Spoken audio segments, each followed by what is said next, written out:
Passport করতে হইবে তো সকালবেলা বাসা থেকে বাইরে মনে করেন যে রাস্তায় যায় দাঁড়াইয়া এক রিস্কালাকে ডাক দিলাম, এই মামা এদিকে আসো।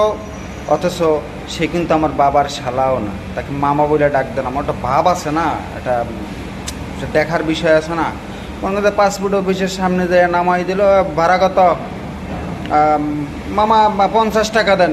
না, কি এর 50 টাকা ভাড়া? 30 টাকার ভাড়া 50 টাকা চাও? চিনো আমারে?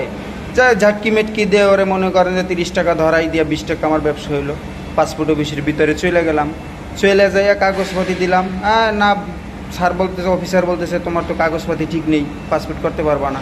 এইটা ঠিক করে নিয়ে আসো, ওইটা ঠিক করে নিয়ে আসো, ওইটা ঠিক করে নিয়ে আসো, এই চেয়ারম্যানের সাইন লাগবে, এখানে এইটা লাগবে, ওইটা লাগবে, এরকমের মনে করেন যে আপনার এক গাদা ধরাই দিবে। দেওয়ার পরে কোনোভাবেই হইতেছে না। কী করলেন আপনি তখন? মনে করেন যে আমি তখন টেবিলের নিচ দিয়ে মনে করেন যে 5,000 টাকা ধরাই দিলাম, বাস পাস।